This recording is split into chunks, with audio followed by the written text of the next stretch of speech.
Señor Jesús, tú eres el Cordero y el León que entregó su vida por nosotros, Señor, y como vimos la semana pasada en Apocalipsis, capítulo, todos nos postraremos delante de ti. Queremos hacerlo porque lo mereces, Señor. Queremos darte gloria, queremos darte honra, queremos exaltar tu nombre, Señor, porque lo mereces, Padre. Tú hiciste ese sacrificio único, Señor, en la cruz, un sacrificio completo, un sacrificio total, por el cual, Señor, somos salvos, Señor. Y en forma de agradecimiento, Señor, queremos servirte, Señor. Queremos ser tus siervos que llevan tu palabra, que llevan, Señor, cumplidamente tu mensaje, Señor, a más personas, para que todos, Señor, escuchen tu evangelio y se salven, Señor. Queremos tener este corazón, Señor. Queremos disfrutar y sentirnos completos en ti, porque en ti tenemos todo, Señor. En ti no tenemos nada, Padre. Gracias por este tiempo. Dirígelo, Señor. En tu nombre, Jesús. Amén. Amén, amén. Los que están conectados también les animo a que estén enfocados en la palabra de Dios para que Dios nos hable. Entonces, Colosenses capítulo 1, vamos a meditar hoy día a partir del versículo 24. Vamos a leer desde el 23, pero porque ya estudiamos el 23 la semana pasada, hoy día vamos a continuar. Como saben, estamos en el libro de Colosenses, que el título que le hemos dado a esta serie es Completos Cristo. Que Jesús ya hizo una obra completa en la cruz, que Él nos salvó totalmente, que Él nos satisface completamente, que no necesitamos algo extra o extraño para tener una experiencia mejor, para ser más salvos, más seguros, tener un conocimiento más elevado. Todo lo tenemos en Jesús. Nos ha dejado su palabra también para crecer. Porque recordemos que Colosenses, en la iglesia de Colosas, habían entrado falsos maestros que no negaban a Jesús, que no decían que Jesús era malo o que Pablo era mentiroso totalmente, no. Ellos decían, está bien Jesús, está bien las enseñanzas del Evangelio, pero no es completo. ¿Sabes qué? Te falta algo más. A tu vida, para que te sientas totalmente bien, necesitas tener emociones, necesitas tener contacto con otros seres como ángeles, tienes que tener experiencias que te saquen tal vez tu mente de este mundo, experiencias abstractas, ¿no? Que muchas religiones y muchas iglesias tristemente han acoplado, porque son cosas que jalan, son cosas que a la gente le agrada. Y lo mismo que pasa ahora, que la gente tiene un sentido de consumidor cuando viene a la iglesia, de querer consumir algo, de querer recibir experiencias que necesitan, porque de repente las semanas están tristes, pues voy a la iglesia porque ese día quiero sentirme feliz. No digo que esté mal venir para tener ánimo, lo que digo es que no siempre vas a estar contento en la iglesia, no siempre vas a estar sonriendo en la iglesia, puedes estar triste, pero puedes también experimentar gozo y paz en medio de la tristeza. Pero la gente a veces viene a la iglesia a eso, a consumir un producto que les agrade. Pero si en la iglesia hablamos del pecado, hablamos del infierno, hablamos de la corrección, hablamos de las consecuencias del pecado, a la gente no le gusta. A la gente le gusta escuchar amor, paz, perdón. A la gente le gusta escuchar misericordia. Pero cuando hablamos de justicia, de corrección, de castigo, de juicio, que también es parte de la Biblia, a la gente no le gusta. Entonces, mucha gente le quiere quitar a la Biblia, añadir cosas a la Biblia, añadir cosas a nuestra experiencia cristiana. Y Pablo nos quiere decir, y lo voy a ir repitiendo todas las semanas, que en Jesús tenemos todo. En Jesús estamos completos. Y son palabras que se van a repetir constantemente. Y para lograr eso, que los colosenses entiendan y no caigan en la mentira, en el engaño, seductor, porque sí es seductor. A la carne le gusta sentir emociones, a la carne le gusta buscar cosas nuevas, es seductor. Para que no caigamos, lo que intenta hacer Pablo desde el inicio hasta el fin es poner a Jesús en el lugar que debe estar, en el lugar de superioridad, en el lugar de preeminencia. Entonces, Eso es el título, el tema, en general enseñanza. Ya hemos estado viendo que la iglesia de Colosas fue iniciada, fue por el pastor que inició esa iglesia, fue Epafras, un discípulo de Pablo. Y Dios hizo una obra maravillosa a través de Epafras en ese lugar. Pero Epafras va a Pablo y le cuenta los peligros que están habiendo. Si tienen su Biblia, vamos al capítulo 1 de Colosenses, que hemos dicho todo esto, ¿no? Tema de la carta. División de la carta. Hemos dicho que la carta básicamente la hemos dividido en 3 partes. Capítulo 1 es la declaración de que Jesús es supremo, preeminente, que está sobre todo. Jesús es preeminente, supremo. El capítulo 2 es una defensa de esta preeminencia de Cristo.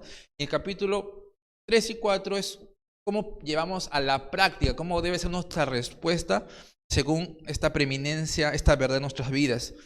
Hemos dividido el capítulo 1 en varias partes.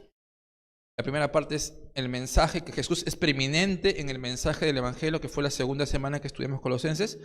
Y la semana pasada estudiamos las 2 partes. Jesús es preeminente en la creación antigua y en la nueva creación, que es la iglesia. Jesús es lo primero, es lo principal, Él es supremo en la creación en la iglesia. Y hoy día, hermanos, vamos a estudiar que Jesús también es preeminente o supremo en el ministerio de Pablo.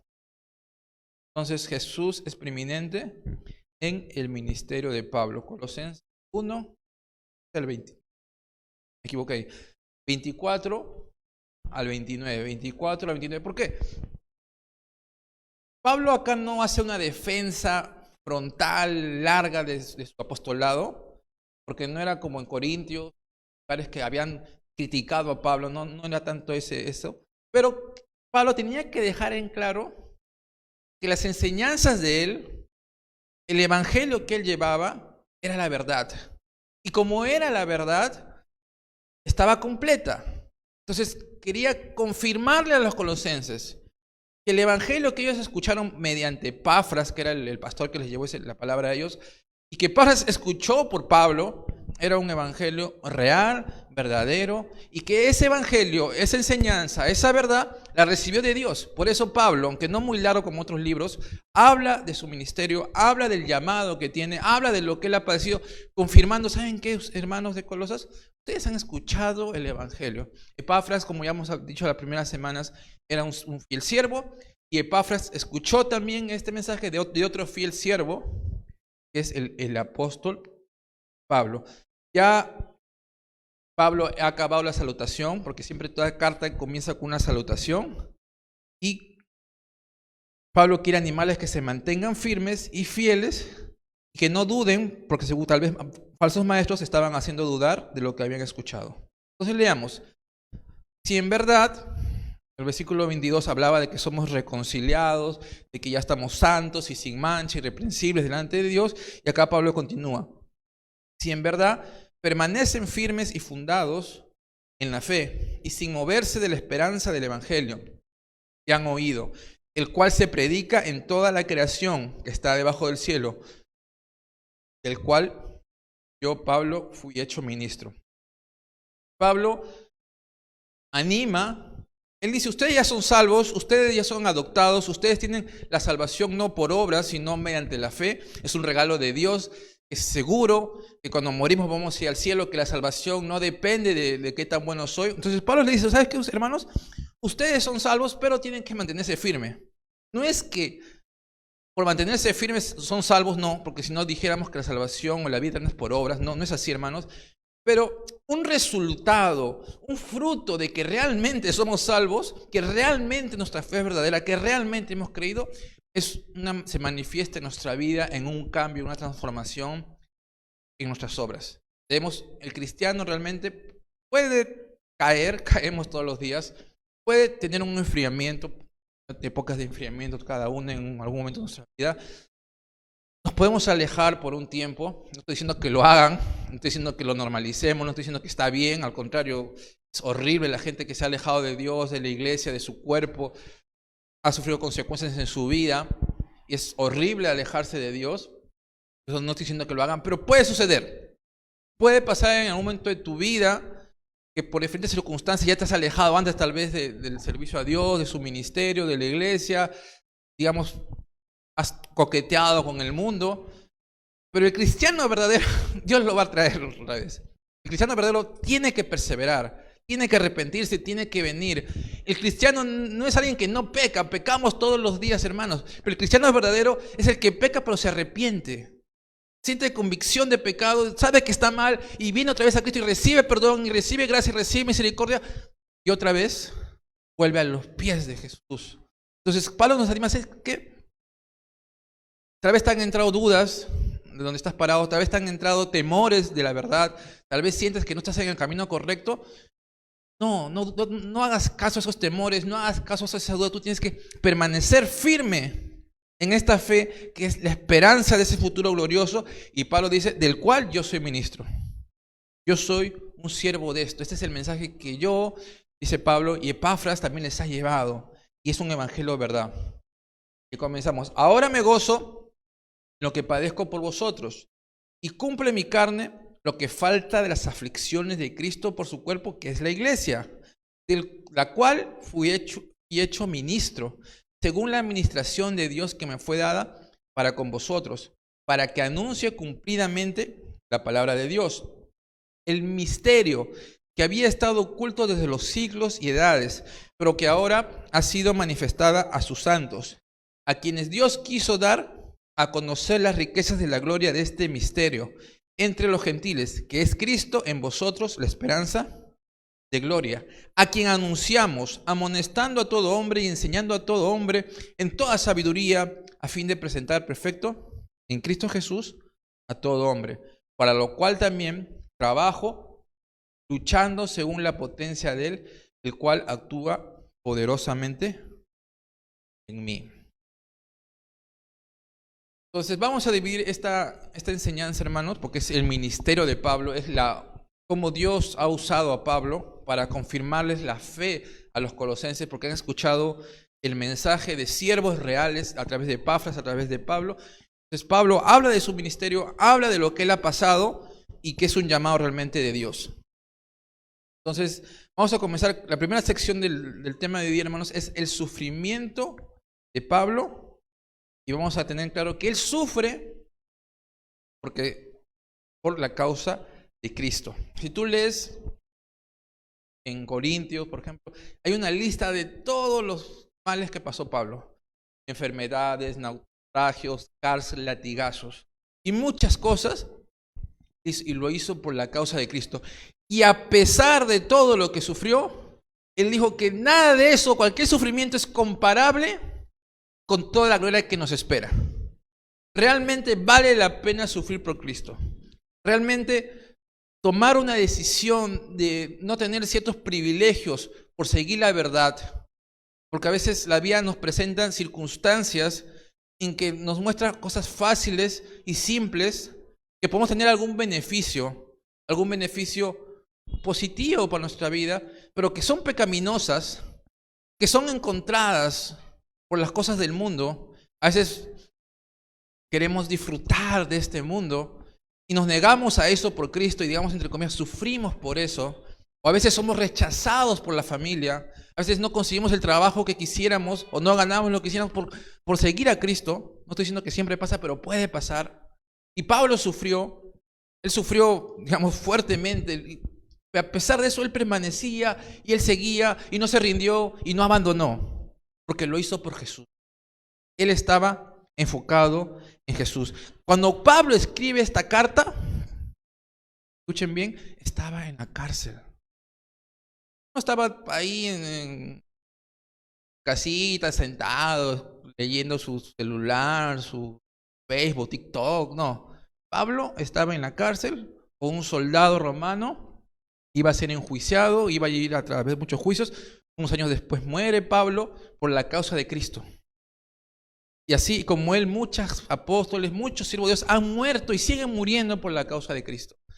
Pero como dice Pablo, todo lo que ha pasado lo hace por Cristo y lo hace con amor, porque Pablo entendía que Jesús tenía un propósito en su sufrimiento.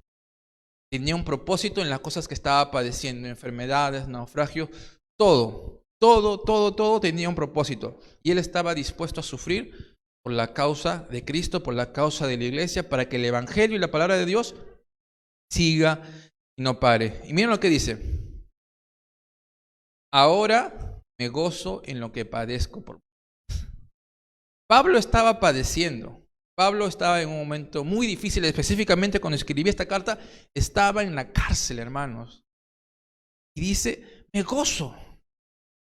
Quiero aclarar que Pablo no es masoquista. No es que dice, ay, me gusta el dolor, me gusta el sufrimiento, quiero pasar hambre, me encanta que me golpeen la espalda. No, Pablo no es masoquista. Y la Biblia no nos dice que debemos alegrarnos cada vez que sufrimos. No dice eso.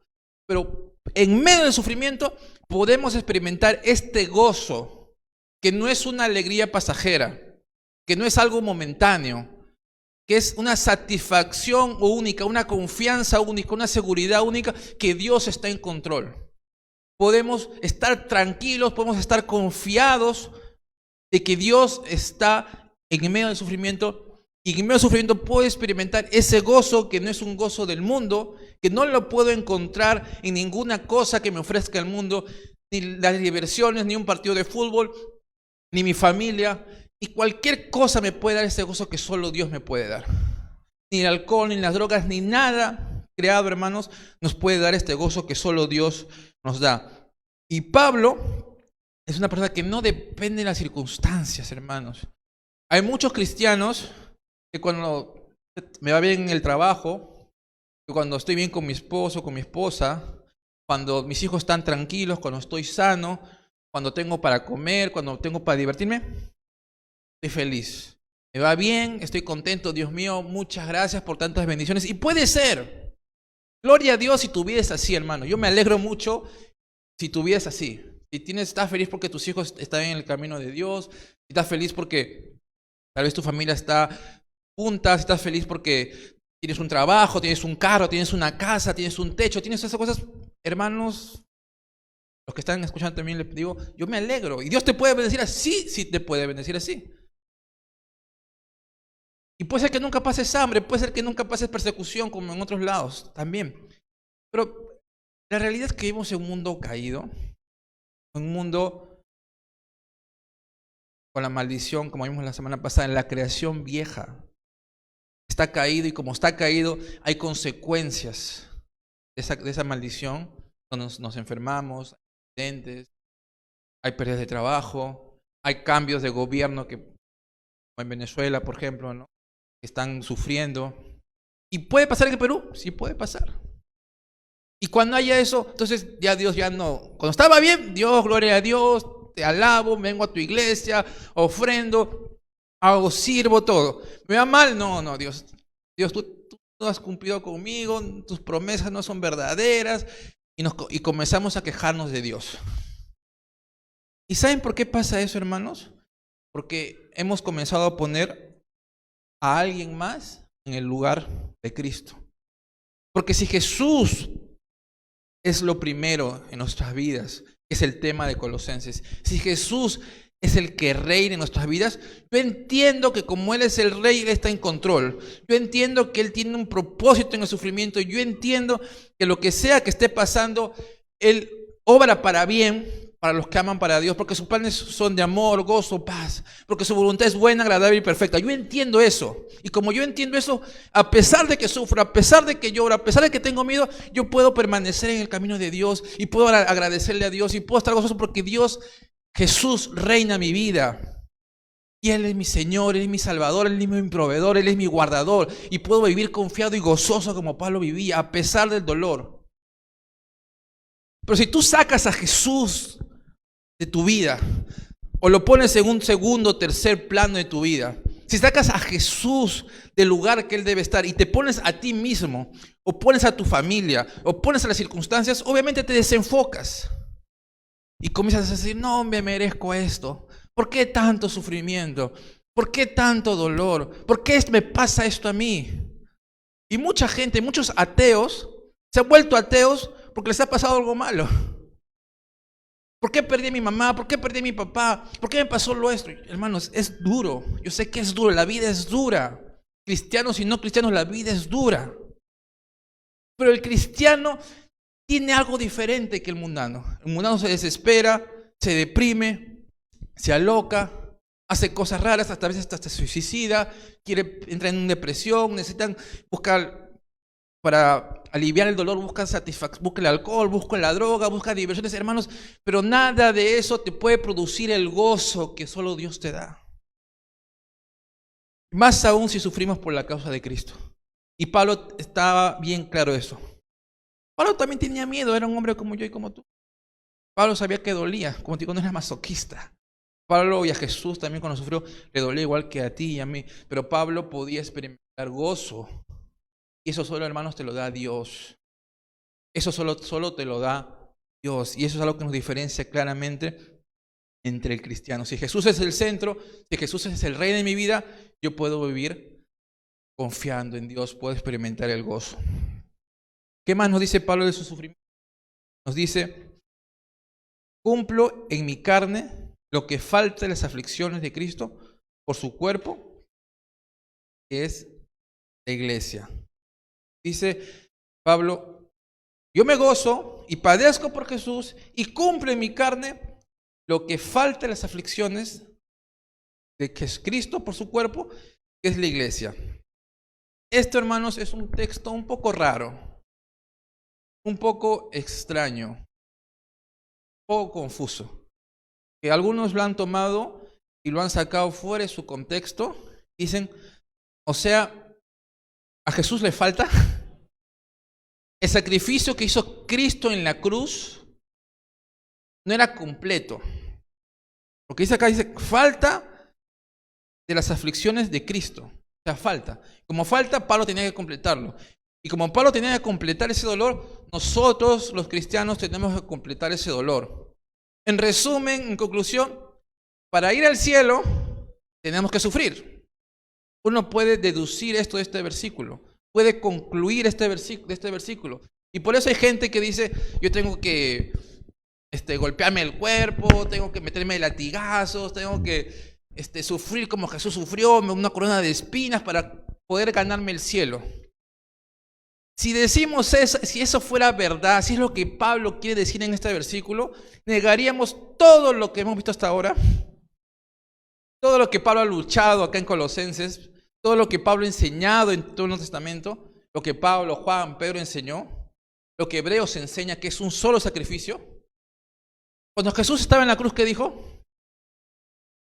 ¿Qué dijo cuando estaba en la cruz? Consumado es. Porque fue consumado, su sacrificio en la cruz, hermano, fue completo. Entonces, eso no es verdad. Quede claro que eso no, definitivamente no es verdad. No es que tú tienes que sufrir para recién cumplir con lo que falta a Cristo y recién en ese momento seremos salvos. No es verdad. Por un versículo un poco extraño no podemos concluir eso, pero tenemos que explicar qué es lo que Pablo quiere decir. En resumen, hermanos, Pablo lo que quiere decir es que yo sufro por la causa de Cristo. Y para explicarlo un poquito mejor, hermanos, algún comentarista lo explicó así. Jesús tuvo dos tipos de sufrimiento. Si lo quieren apuntar, hermanos, es importante esto. Jesús tuvo dos tipos de sufrimiento. Uno, el sufrimiento ministerial, porque esa palabra aflicciones que Pablo menciona acá no se usa en el contexto de Jesús crucificado, Jesús como sacrificio total por el pecado de las personas. No es así. Entonces, acá Pablo usa otra palabra y se está refiriendo al sufrimiento ministerial, y hay otro sufrimiento que se llama el sufrimiento mediador, ministerial y mediador. Dos tipos de sufrimiento de Jesús. ¿Cuál es el ministerial? Lo que Jesús sufrió en el ministerio, lo que Jesús sufrió en el ministerio, en su vida. Jesús fue 100% Dios, pero también fue 100% hombre, que tenía sueño, tenía hambre, sufrió rechazo de su propia familia de Jesús no creía en Jesús, sus hermanos se burlaban, lo rechazaban. Jesús pasó persecución, pasó sufrimiento, pasó todo lo que nosotros podemos pasar. Cuando Pablo se refiere a que falta completar, se refiere a ese tipo de sufrimiento que nosotros como cristianos, al identificarnos con Jesús, al identificarnos con Cristo, porque Jesús también se identifica con nosotros y toma nuestro lugar, no solo recibimos la gloria que vamos a recibir, no solo recibimos las bendiciones, también recibimos el sufrimiento de parte de la vida, al igual que Jesús. Entonces Jesús ministerialmente no sufrió todo lo que podía sufrir, no sufrió todo lo que pudo sufrir, y a eso se refiere que falta completar ese sufrimiento que tuvo Jesús en la vida, al ser rechazado, al padecer hambres, al padecer persecución, al padecer muchas cosas que padeció Jesús, y a ese tipo de sufrimiento es el que se refiere Pablo. Entonces, y cuando dice mediador, cuando digo mediador, ese es el sacrificio único, el sacrificio redentor por el cual Él pagó el precio por el pecado. Y ese sacrificio sí es completo. Yo no puedo por mí mismo salvarme. Por más que sufra un montón, yo no puedo ser salvo porque sufro mucho. La gente piensa, este sufre mucho, este va a ir al cielo cuando muera, ¿no? Dicen así la gente. Este bien salado de esta persona y cuando muera definitivamente es un alma de Dios que se va al cielo. No, hermanos. Puedes sufrir mucho en esta vida, puedes ser muy buena gente, pero si no tienes a Jesús en tu vida vas a ir al infierno. Porque todos somos pecadores. Y cuando Pablo se refiere a que falta, no se refiere al sacrificio, al sufrimiento mediador. Cuando Jesús dijo consumado es, cuando Jesús tomó nuestro lugar y cargó, Él que nunca había pecado, Él lo que no sabía que era maldad, cargó encima de Él todo el pecado de los hombres. Y en ese momento hubo una separación entre Él y Dios Padre. Y Él dijo, por eso dice, Padre, Padre, ¿por qué me has donado? Porque en ese momento cargó todo el pecado y hubo un corte de la comunión de Jesús con el Padre. Y a ese sacrificio nosotros no sufrimos de esa manera, pero sí podemos sufrir al identificarnos con Cristo. Si tienen su Biblia, vamos a 1 Pedro, también explica algo similar. 1 Pedro 4, 12, 13. 1 Pedro 4, 12, 13. Y dice, amados, no se sorprendan del fuego de prueba que les ha venido, si alguna cosa extraña os aconteciese, sino gócense por cuanto son participantes de los padecimientos de Cristo, para que también en la revelación de su gloria se gocen con gran alegría. Somos participantes, no del sacrificio redentor, sino de su sufrimiento, de su padecimiento ministerial en su vida como ser humano que también padeció Cristo, y también nosotros vamos a padecer en esta tierra. ¿Por qué? Porque esta tierra es una tierra pecadora, es un mundo pecador, que es contrario a Cristo, que está en rechazo claro y directo a Jesús y Dios y su voluntad. Es un mundo que está reinado por el diablo y por lo tanto, de alguna u otra forma, en algún u otro nivel, vamos a ser en esta tierra como cristianos, por ser hijos de Dios. Y acá Pablo se goza, pero no dice que nos gocemos. En Filipenses 3:10 dice esto: a fin de conocerle y el poder de su resurrección y la participación de sus padecimientos, llegando a ser semejantes a él en su muerte. Y vamos a Hechos, ahí sí tienen su Biblia, vamos a Hechos, capítulo 9, versículos 3 al 4. Vamos a estar un poco en Hechos porque estamos hablando del ministerio de Pablo, lo que él padeció, cuál es su llamado, qué es lo que él vivió, su función que él compartió, ¿no? Entonces, este capítulo 9 es conocido como la conversión de Saulo. El apóstol Pablo, cuando era un perseguidor, era un enemigo de la iglesia, era una persona que iba y disfrutaba matar a los cristianos. Pablo, un enemigo claro, directo, que la gente le tenía miedo, los cristianos tenían miedo porque los arrastraba, los entregaba en la cárcel, y cuando lo apedreaban, él consentía su muerte, se divertía, disfrutaba cuando un cristiano moría. Ese era Pablo. Y está yendo a perseguir a más cristianos a Damasco, y sucede esto. Mas yendo por el camino, aconteció que al llegar cerca de Damasco, repentinamente le rodeó un resplandor de luz en el cielo, y cayendo en tierra, oyó una voz que le decía: Saulo, Saulo, ¿por qué me persigues? Estaba yendo a buscar más cristianos para llevarlos a la cárcel y matarlos. Jesús se le aparece el Señor y le dice: ¿por qué me persigues? ¿Por qué menciona este versículo, hermano? Porque Pablo estaba persiguiendo directamente a Jesús. No, Jesús estaba en el cielo ya. Ya había ascendido al cielo Jesús. Pero le dice: ¿por qué me persigues? Porque al perseguir a un cristiano, al perseguir a un hijo de Dios, estaba también persiguiendo a Cristo.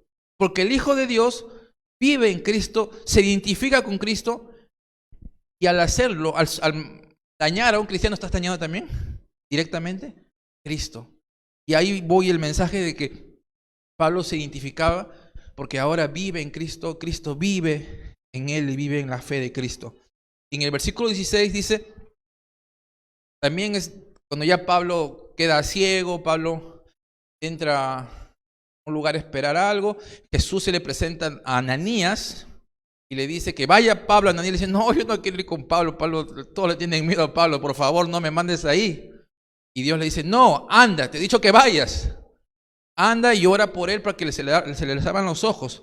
Y miren lo que le dice Dios, Jesús le dice a Ananías: porque yo le mostraré cuánto le es necesario padecer por mi nombre. Entonces, cuando Pablo dice que cumple los padecimientos de Cristo, está hablando de esto, de que padece por Jesús y se identifica con Jesús. Entonces, hemos visto primeramente el sufrimiento de Pablo.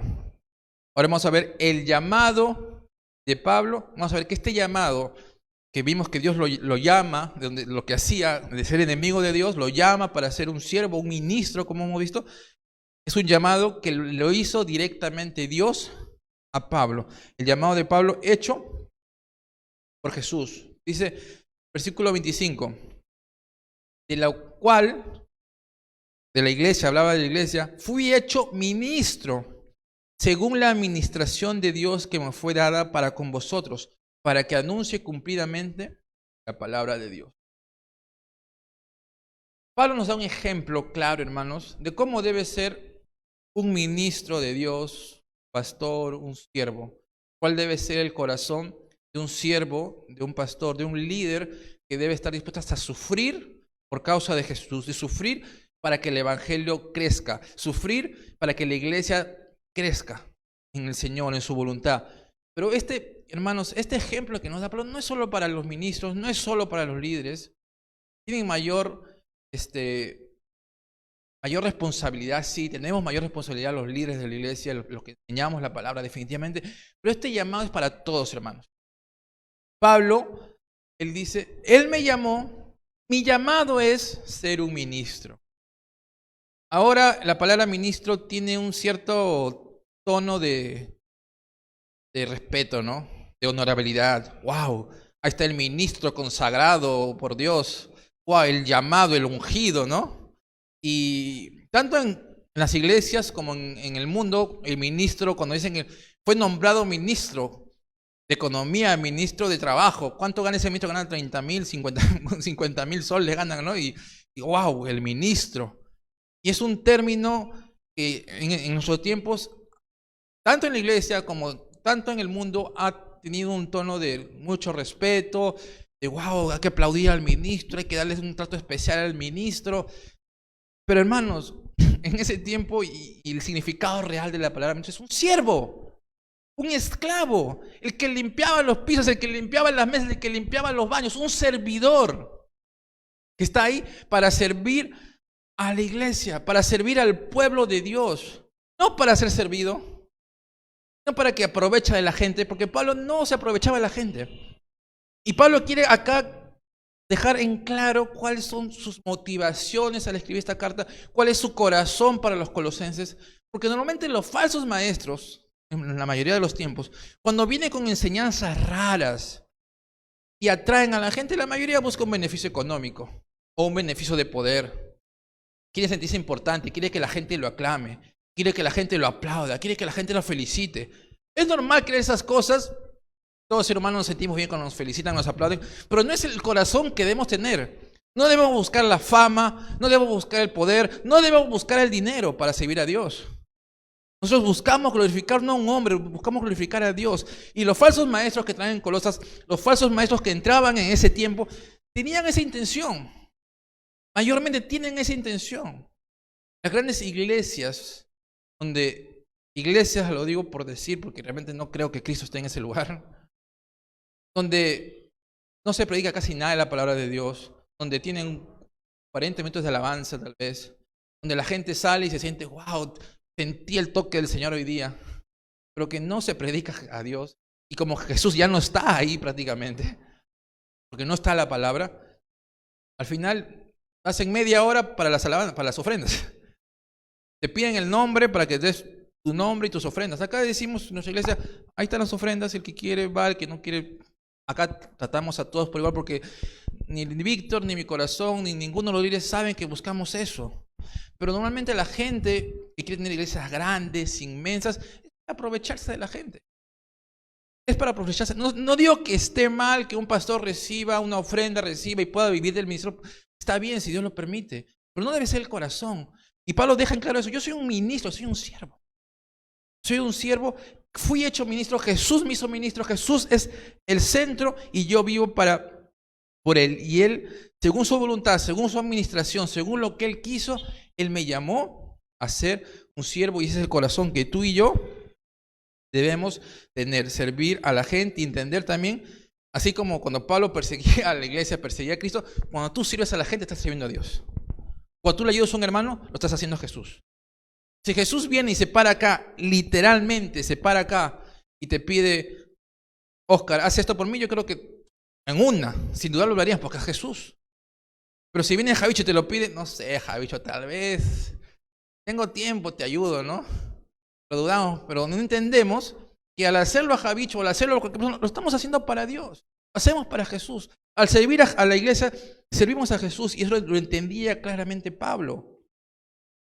En Hechos 9, 5, 6, regresamos a Hechos, lo que estamos viendo de la conversión de Pablo cuando cae postrado, queda cegado por la luz, iba a perseguir y Jesús se le presenta y le dice, Pablo le dice, ¿quién eres, Señor? Dijo, yo soy Jesús, a quien tú persigues. Dura cosas te es dar cosas contra el aguijón. Yo soy Jesús, ¿para qué luchando contra ti mismo? ¿Para qué sigues haciendo eso? Y mire, y una vez que Pablo entiende que Él es el Señor, que Él es Jesús, que Él es Dios mismo, ¿qué le dice? Él temblando y temoroso dijo, Señor, ¿qué quieres que yo haga? Y el Señor le dijo, levántate y entra a la ciudad y te dirá lo que debes hacer. Le dice Señor. Pablo dice, eres Señor, ya está diciendo, yo soy tu siervo. Como soy tu siervo, yo voy a hacer lo que tú me dices. Por eso Jesús, ¿qué quieres que yo haga? Esa fue la actitud inmediata de Pablo y cuando lo vemos después de que recibe la vista, Pablo se pone a predicar la palabra de Dios. Comienza a compartir el mensaje del Evangelio porque le dijo Jesús, yo ya no quiero ser el que manda en mi vida. Hasta ese momento, el que mandaba en la vida de Pablo era Pablo mismo. Él hacía su voluntad, él hacía lo que le daba la gana y disfrutaba matar a los cristianos. Y desde ese momento que tuvo un encuentro personal con Jesús, le dijo, yo ya no quiero hacer más mi voluntad. Yo ya morí. Ahora tú eres mi Señor y yo voy a hacer lo que tú digas. ¿Qué quieres que yo haga? Jesús lo comienza a decir y él comienza de ese momento a vivir para Cristo. Regresamos a Colosenses que dice, me fue dada para con vosotros para que anuncie cumplidamente la palabra de Dios.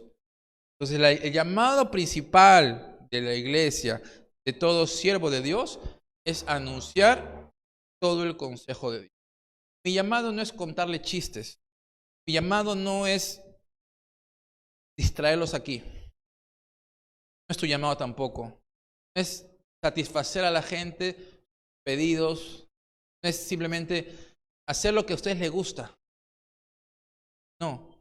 Mi llamado, el llamado de todo siervo, el llamado de la iglesia es anunciar cumplidamente, fielmente, todo el consejo de Dios. Es por eso que acá en Calvary llevamos la Biblia de una manera ordenada para leer toda la Biblia, anunciar y leer no lo que a mí me agrade, hermano, no lo que yo quiera.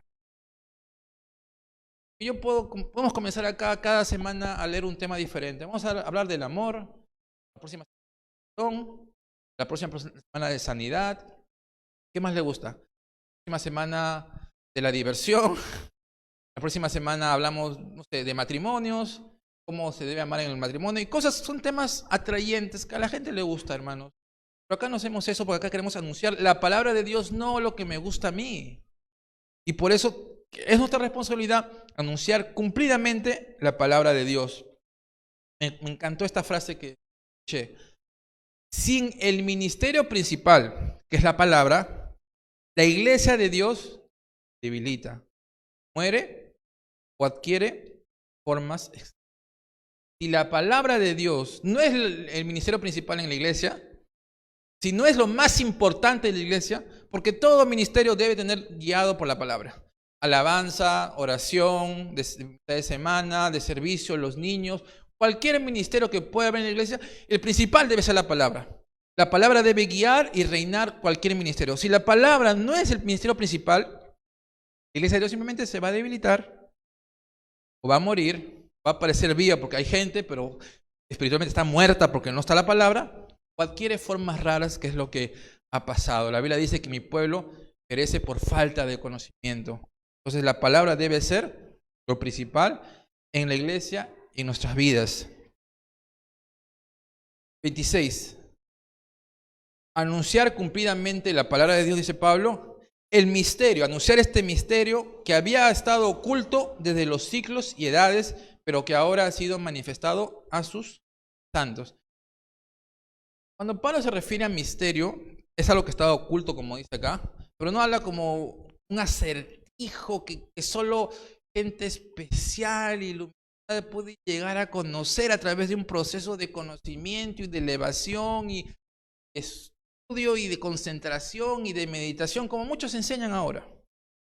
Como que las cosas de Dios, y es lo que enseñaban en Colosenses, que solo un grupo, una élite espiritual especial pudieran tener acceso a Dios.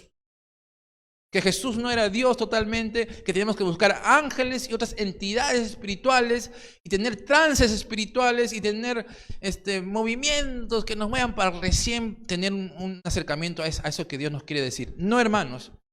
Este misterio que estaba oculto antes, y cuando se refiere Pablo, se refiere a que podemos tener acceso, tanto judíos como gentiles, a la palabra de Dios, podemos ser salvos por su cruz. Ese es el misterio, que en el Antiguo Testamento no se entendía completamente. Ahora todos los santos, todos los hijos de Dios, está disponible para entenderlo y vivir este misterio que estaba oculto. Y no es solo para algunos. Entonces, en Efesios 3, 5, 6, no hablar mucho de esto porque ya Víctor nos explicó en Efesios. Y quieres saber un poco más de esto, está en YouTube, nuestro canal de YouTube, en el Facebook también están enseñanzas de Efesios, busquen, vuelvan a escucharlo. Dice, el misterio que en otras generaciones no se dio a conocer a los hijos de los hombres, como ahora es revelado a sus santos, apóstoles y profetas por el Espíritu, que los gentiles son coherederos y miembros del mismo cuerpo, y copartícipes de la promesa en Cristo Jesús por el Evangelio.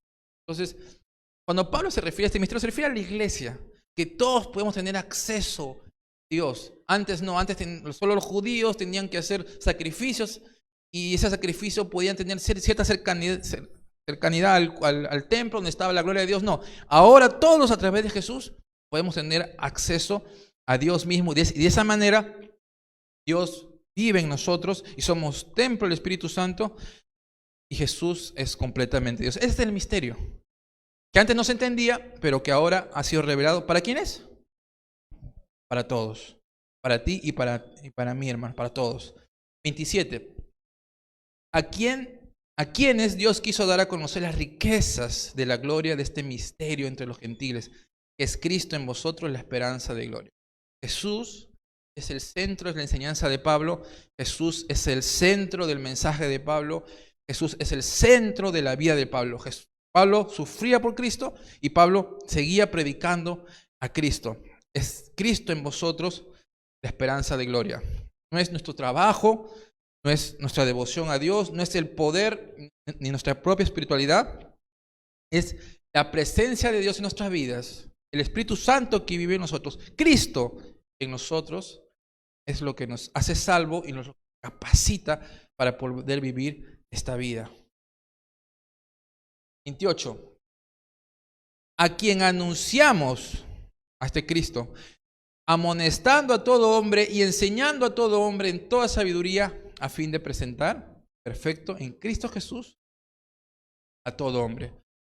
La labor de Pablo dijo que era anunciar cumplidamente este misterio que es accesible a todos, que es Cristo en ustedes, Cristo en la iglesia. Y Pablo, basado en esto, dice que lo anuncia este misterio y amonesta. Esta palabra amonestar, hermanos, no es agarrar bibliazos y golpear a todo el mundo, ¿no? Te amonesto, te reprendo. No es eso, hermanos. Amonestar es animar también, es exhortar, es aconsejar. Y como hijo de Dios estamos llamados a animar y aconsejar y enseñar en toda sabiduría. La palabra amonestar es poner en la mente. O sea, no es solo impartir información. Yo no gano nada si les comienzo a hablar el griego, el hebreo, aunque tampoco lo sé bien, pero darles puras teorías, puros conocimientos de las profecías, de información del año tal, que es bueno, necesitamos aprender para tener un contexto y que nuestra fe también aumente. Pero hermanos, no es solo información. Es que esta información llegue a tu mente, llegue a tu corazón y sea práctico en tu vida.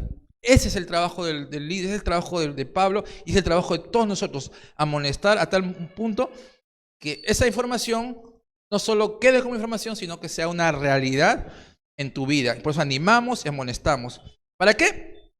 ¿Cuál era el propósito de Pablo? Presentar perfecto en Cristo Jesús a todo hombre.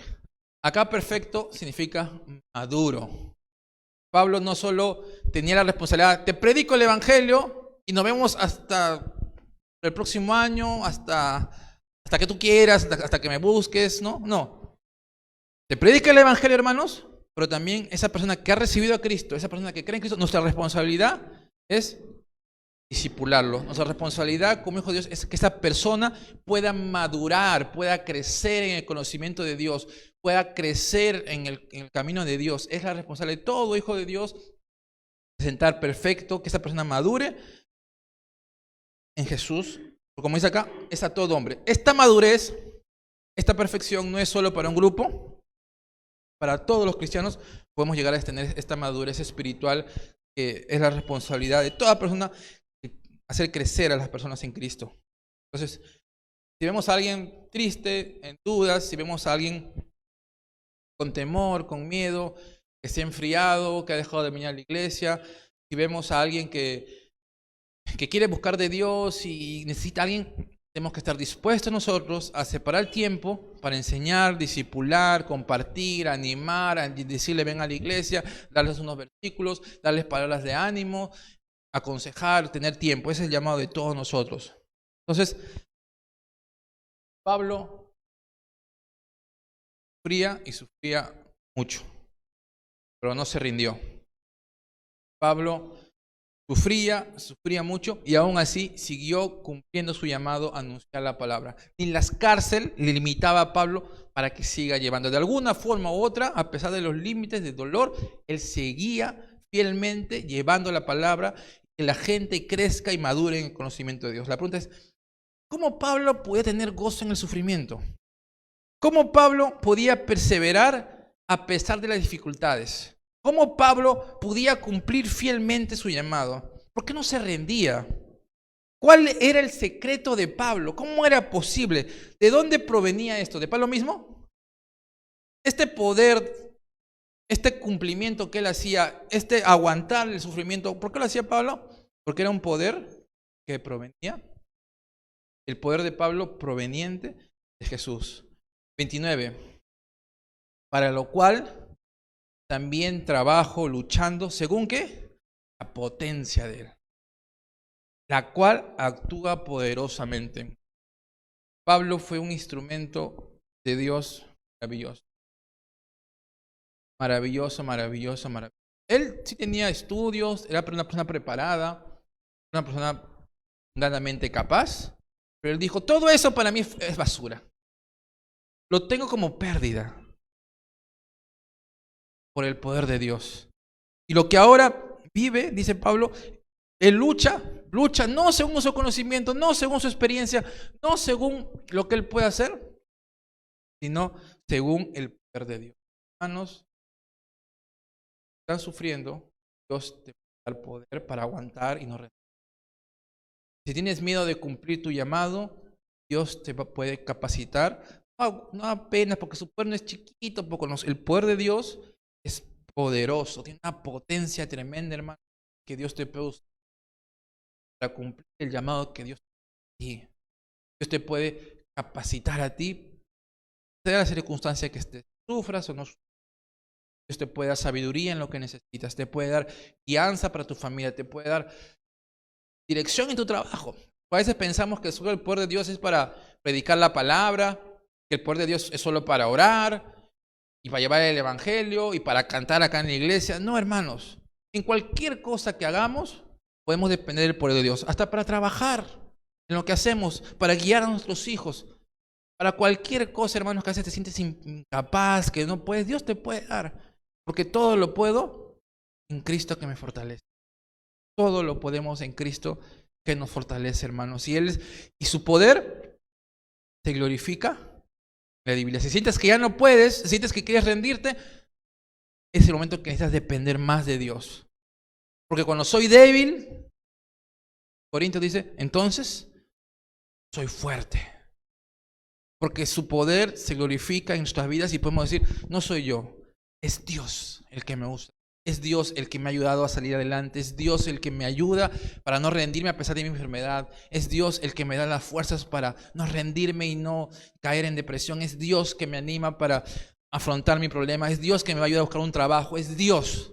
Dios, es Jesús, es Jesús, es Jesús. Es Jesús en mi vida y su poder tremendo, maravilloso, que está disponible para quienes, para todos nosotros, para todos los cristianos.